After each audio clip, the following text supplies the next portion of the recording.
Escape to the Ocean, a Penny Puffball fanfic, by Enrim. To those that called it home, the aquarium was everything. Bordering the coast, housing both fresh and saltwater species, it was a draw to tourists worldwide. Deep pools descended beneath the earth into black voids from which sharks would drift up lazily past multi-layered viewing platforms. Handcrafted indoor beaches and gentle rolling waves pleased crowds and gave the captive wildlife a simulacrum of the outside world.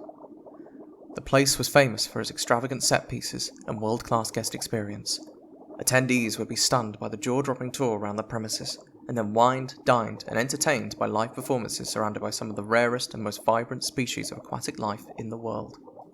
Rays, octopuses, eels, shrimp, turtles, and guppies, the list went on and on. All had adjusted to their new life in the aquarium or had been born into it, and it seemed as though the population had simply grown to accept their humble lot in life. All except the puffball. Day after day, she wandered her enclosure, staring wistfully at the passers-by as they gawked in at her colourful blue and yellow spotted complexion. She would drift this way and that, nibbling on her unsuspecting tank mates before darting away, or nibbling on the corals, or nibbling rocks just in case there were tasty ones. Nibbling things was her main hobby, really. In the early days, she had been satisfied with people watching, and making up stories in her head for all the strange and curious land dwellers that frequented her tank, but now she just felt restless. As she was a particularly resourceful puffball, she'd figured out that if she squeezed and squeezed, she could just about fit through the circulation vents and pop out into one of the massive central tanks that overlooked the live stage. It had become a habit for her to do this every night, desperately hoping to see singers and dancers putting on a show for the aquarium guests. Every time she managed to catch one, she would do her best to dance along too, little puffy body bouncing along happily with the music. But with no legs, arms, or even a voice, she could never truly imitate those humans. Back in the safety of her tank, she wiggled her fins and blubbed sadly. Oh, what she wouldn't give to be out there with them, performing for everybody. It would be a dream come true. As usual, she stared out of her tank at the onlookers, slowly sinking until she came to rest on the sandy floor with a muted plop, to sulk. When that didn't help, she found herself drawn into the rock formation that made up the back of the tank's decorations to hide from the humans. She snuggled into her favourite spot, a little nook with a secluded window that looked out to the rest of the tank and beyond. As a saltwater puffer, her enclosure took in and circulated water from the outside.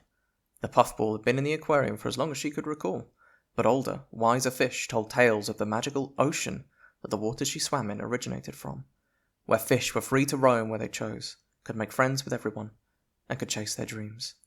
Maybe out there she could learn to dance, learn to sing, and could find her place in the vast beyond. From her alcove she could catch a glimpse of what awaited her. Though murky, she could see bright light through windows just beyond her small world, a light that to her symbolized purpose and hope. The prospect of leaving the aquarium scared her, but the puffball knew she wasn't content to stay in the tank forever. If not now, when? The puffball steeled her resolve and narrowed her fishy eyes. No more waiting, no more wishing. Tonight she would dare to dream. Tonight she would stage a prison break. It was dark in the aquarium. The maintenance team had dived in and out of the tank, fixing bits and bobs, and now there was just the hum of the pumps to keep the fish company after hours. The puffball poked her head out of her little nook and looked one way and then the other. The coast looked clear, besides the other fish, of course, and she had a straight shot to her escape route. She was a clever puffball, and she learned quickly. Her endless loops around the tank had given her a good sense of how the water flowed, where it came in and where it went out.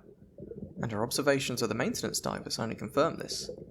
If the older fish were right, and the water coming in was from the ocean, the water leaving it might go all the way back there. The puffball snuck down the back of the rock formation and dug into the sand with her little nose. Soon enough the tank lights began to reflect off something shiny. With a last little heave, she pushed the object up and out of the sand, where it floated down in front of her. The metal disc had a pleasant metallic bronze sheen to it, and the words, "1 penny," were cast onto it. The puffball had sequestered this away for later use, after one of the smaller humans had thrown it in once upon a time. Grabbing the penny carefully in her mouth, the puffball made the swim across to the edge of the tank where the other fish didn't venture. Barren, dimly lit, and devoid of any decoration, it was uninviting to say the least. A metal grate that was much too small for her to squeeze through lay ahead, and she gained more confidence in her theory as she saw sand being drawn through by an unseen force. She could feel the gazes of the other fish on her as she swam. She didn't stop though. Nothing could hold her back now. The divers had no idea that Puffball had watched them each time they came to check on the vents, unscrewing the hatch during their inspection. She was good at hiding, but now there was no need as she lifted the penny up in her mouth and inserted it into the screw ridge. Her little fins went into overdrive as she strained, turning her whole body with the screw. 1 turn, 2 turns, 3. She was getting dizzy by this point, and then she lost count. Finally it came loose, and she spiraled to the tank floor, exhausted. Looking up, her heart sank as she spied the other screws in the grate.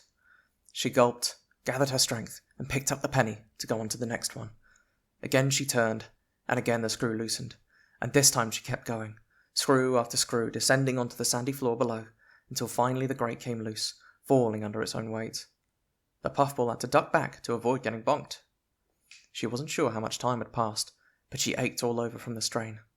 She allowed herself a moment's rest, Penny still clamped firmly in her jaws. She was almost scared of looking back, but did so anyway to have one last look at her former home. To her surprise, the other fish were watching her from afar with interest.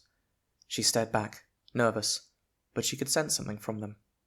Wordless encouragement for a life yet to be lived. She took it as a sign, and in a moment turned back and was through the opening. The Puffball strained her eyes against the darkness as she tried, and failed, not to bump into the walls. The further she went in, the dimmer the light got, until she could barely see ahead of her. She kept her penny tightly gripped in her jaws as she swam. A strange sound gradually built up as she proceeded into the unknown. Before she had realized it, she had sped up, faster than she'd meant to swim, and even as she stopped moving her fins, she slipped deeper into blackness. As she turned a corner, bouncing off the wall with a spring, she was faced with the source of the noise.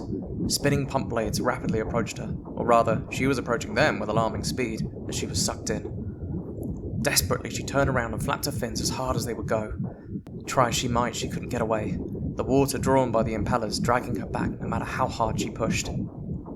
She could feel her strength start to leave her, and as she slowly slipped further and further back towards the blades, the penny slipped from her mouth and flew back past her.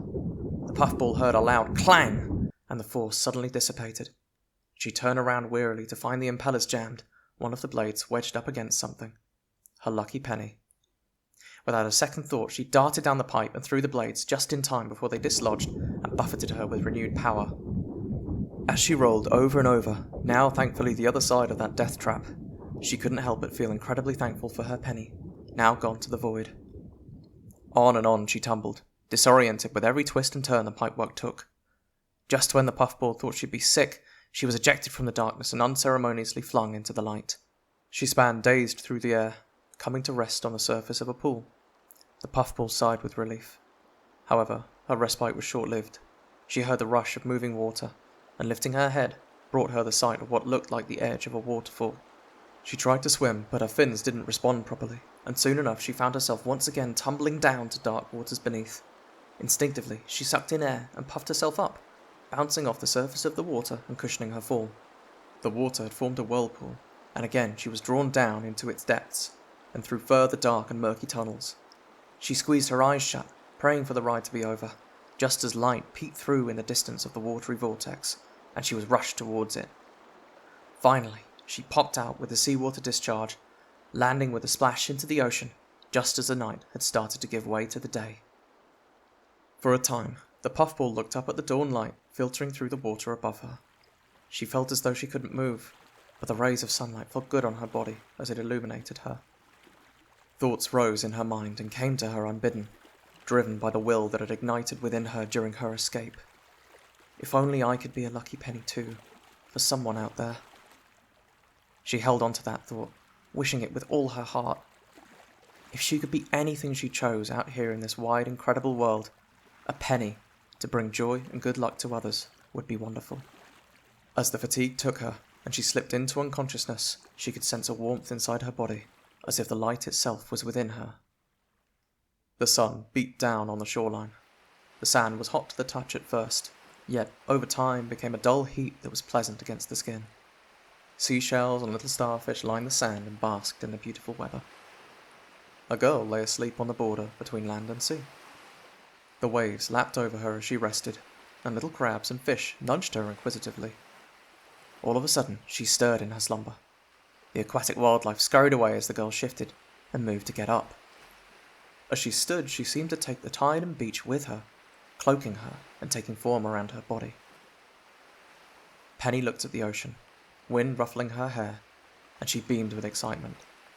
The first amazing day of a brand new life was about to begin, with many, many more to come. The end. And to a brand new start.